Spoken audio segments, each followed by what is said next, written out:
Hey Pokemon Masters, Toby here, and welcome back to another little look at my evolutionary tree of evolution. Starting this video off nice and professional. The tree where I've gone through and tried to map every single Pokemon to a place, to a relationship to one another, as if they had evolved in the same way that animals do here in the real world. A fun project in need of constant updating with every new generation of Pokemon that comes out, and, as it turns out, with every new DLC that comes out. With the Crown Tundra and Isle of Armour, we've had some new Pokemon and some new Pokemon forms. Plus, just while we're talking about Galar, I was in a little bit of a rush to get the evolutionary tree out the first time round, and there's one or two mistakes in there that I think it's time that we rectify. That said, I'm not printing a new version of the Tree of Evolution this year. This is merely discussion, and that's how I want you to get involved in the comments in helping form this tree and working out how it's going to look when I do a new version in a year or so, depending on what's going on with, you know, the next generation and future forms and that kind of thing. So, for now, let me know in the comments if there's any Galar Pokemon that you think that are on here that are wrong. You can check it all out using the Reddit post in the description, or you could buy yourself a copy of the Evolutionary Tree poster. It helps me out, and right now there's 25% off everything in store with code Toby25, apart from the new merch, which I'm also very, very happy with and have not taken this off. Anyway, promo aside, let's go back to Galar, look at the DLCs, and work out where all the Pokemon are mapped onto the tree. Here we go!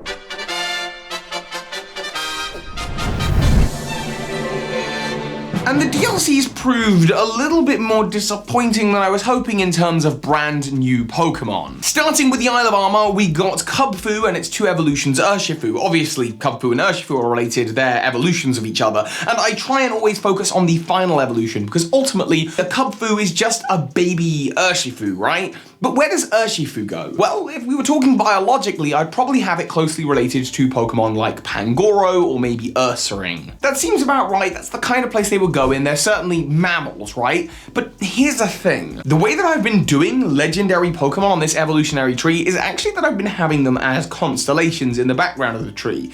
The point is, they are legendary. They're mythical, their legends are the stuff of folklore and legend. Now, here's the thing. Some of the new Pokemon kind of suggest that maybe I shouldn't treat them like that and I should try and map them out as well, but I'll have to know what you think about that. For now, in my mind, all of the legendaries of Galar, Eternatus, Zacian, Zamazenta, and of course, Urshifu, they would all be constellations. Their origins are a little bit more mysterious and unknown than the rest of the Pokemon. We also, of course, got Galarian Slowpoke and Galarian Slowbro, and now with the Clown Tundra, Galarian Slowking. Obviously, they're going to be next to Slowbro and Slowking on the evolutionary tree. There's no debate there. The only debate is whether a regular Slowking is more closely related to Galarian Slowking or whether it's more closely related to a regular Slowbro. Because Slowking and Galarian Slowking are technically the same Pokemon, except they evolve from different kinds of Slowpoke, so I do wonder which is more closely related to each other. Not that it matters for this tree. Although, technically, Slowking and Slowbro are half Shelder, half Slowking. They're technically two animals and they could fit into two places on the evolutionary tree, next to Slowking and next to Cloyster. Because technically it's a symbiotic relationship between two Pokemon, but it's called Galarian Slowking, so we assume the focus is on the Slowking. Now, as we look into the Crown Tundra, this is where we get into this further debate about legendary Pokemon. Regidraco and Regielektrek are very clearly created by Regigigas. I think Regidraco has something in its Pokedex about it being made of dragon energy. Crystallized dragon energy. So it's very clearly a created thing. It hasn't evolved evolutionarily speaking. But did Regigigas evolve, or was it something left over by Arceus? We don't know, and we don't know where we could possibly place these Pokemon. These legendary Pokemon from the Crown Tundra sway towards the idea that legendary Pokemon should just be constellations. They should be myths and legends. But then we look at the Galarian forms of the legendary birds that assumes that within populations of legendary Pokemon, there is some kind of biological divergence. Galarian Zapdos, Articuno, and Moltres, they look amazing. I think I prefer them to the originals, but they are variants of the originals, regional variants, which is a clear sign of evolution. But are the birds' origins in general soaked in mysticism and myth?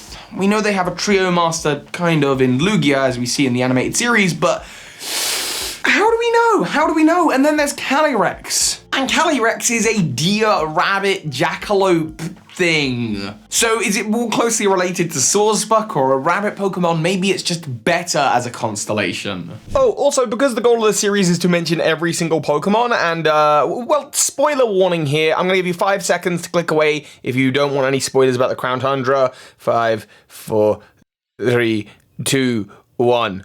You gone? Okay, cool. There's 2 new horse Pokemon. We have Glasstria and Spectria, and yeah, I mean, they're not my favorite designs in the world. Anyway, reviews aside, obviously they're legendary Pokemon, so they're not biologically related to anything. That said, given the presence of the Swords of Justice within the Crown Tundra, I would suspect that if they're related to any legendary Pokemon, they're most likely closely related to them.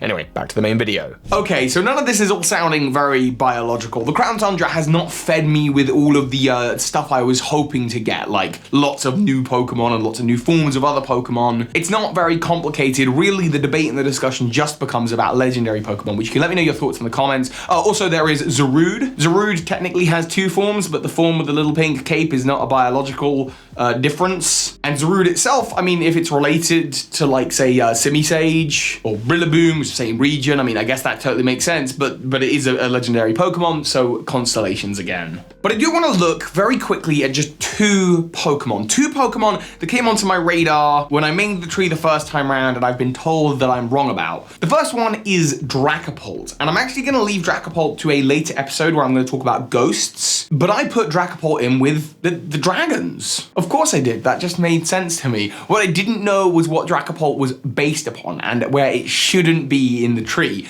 Why don't you let me know in the comments the Pokemon that you think Dracopult should actually be next to? I'm sure some of you know. But Dracopult, not really a dragon, or certainly it's only dragon in typing and not in where it should be on the tree. The other Pokemon, and this is the big one of the Galar region, how do you possibly place this? Phalanx. When I first saw Phalanx in a line, I thought about the caterpillar thing from Mario. I assumed that it was like a caterpillar that was separating and into different bits. It's not. It's nothing like a caterpillar. What is it doing next to the bugs on the evolutionary tree? That is so clearly wrong. I need to update that for next time. Phalanx is 5 separate life forms that come together, kind of like an Execute or a Magneton, and they create one kind of super structure, one super Pokemon. But the question is then, where do we place it on an evolutionary tree? There are, I think, 2 options that I'm looking at the moment, and again, this is really more of a discussion video than it is a video where I'm telling you. I need your help. I need you to think about this with me, please. And heck, if the comments aren't good enough for you, we've got a whole Discord server called discord.gg/Fuji's Lab, where we talk about Pokemon biology and the Pokemon world, and it's all about Pokemon theorizing. Nothing else, just theories. I'll leave a link to that in the description. But there's 2 places I can think that Phalanx would kind of fit in. When Pokemon does stuff like this, and it has life forms that are weird and strange, you look at like Grimmsnarl, you look at Klefki or Chandelure, you know, it's hard to reconcile these life forms as evolutionary. We have to get speculative. And actually, even just for plant life Pokemon, because the way plants work in the Pokemon world is different to the way that plants like actually work. A grass Pokemon, like a Vileplume, is more animal than it is plant. It's an animal with plant-like qualities, effectively. It's still a living organism, and as a result, that creates a whole new branch of the evolutionary tree where we're looking at these kind of humanoid, spirity, grassy, fairy, fae, sprite creatures. This could be a good home for Phalanx. It is within this branch that we find Pokemon like Pawniard and Bisharp, and I could kind of see a relationship between Phalanx and Bisharp. Maybe they're evolutionarily distant cousins. The other option, and I've heard a theory by my good friend Lockstin, is that Snorunt. They have very similar behaviors and very similar body structures. Perhaps a Phalanx that gets separated from its herd becomes a Snorunt lost in the wilderness of icy terrains. But there's no way to know for sure, and I'll leave a link to that theory in the comments as well, so you can let me know what you think. With all that being said, my temptation is to put it next to something a bit more like Bisharp, because then when we look at, you know, Snorunt, Glalie, Frostlats, there's so much debate as to where they go, whether they belong with ice Pokemon, and whether ice Pokemon belong with mineral Pokemon, or whether they belong with ghost Pokemon in this ghostly part of the evolutionary tree, or whether we should even be looking to have a ghostly part of the evolutionary tree. We've seen with Galarian Cursula that clearly its closest living relative alternative would be Corsola, not like it's not part of some other ghostly tree or anything. So maybe all ghost Pokemon should be mapped onto the tree like that. And actually, I'm gonna do a video just about that, and that will be where I'll tell you at Dracopult. Anyway, Mysteries of the Galar region. I was hoping to get a few more new Pokemon that I could map out onto the tree, because there haven't been many. Again, this year, while I make these big decisions and into next year as we continue them, I'm gonna be not making a brand new version of the tree, at least for a little while. So, if you want to get hold of the evolutionary tree in its currently most complete form as a poster, it massively supports the channel and helps me out. And right now, there's 25% off and off pretty much everything in the store apart from my new stuff with code Toby25. That's for all of October, so enjoy. Thank you for watching. I hope you're enjoying or going to enjoy the Crown Tundra. And with that being said, so hi, Pokemon Masters. This is Ash Ketchum. You just watched a video by Birdkeeper Toby. That makes you a Pokemon Master!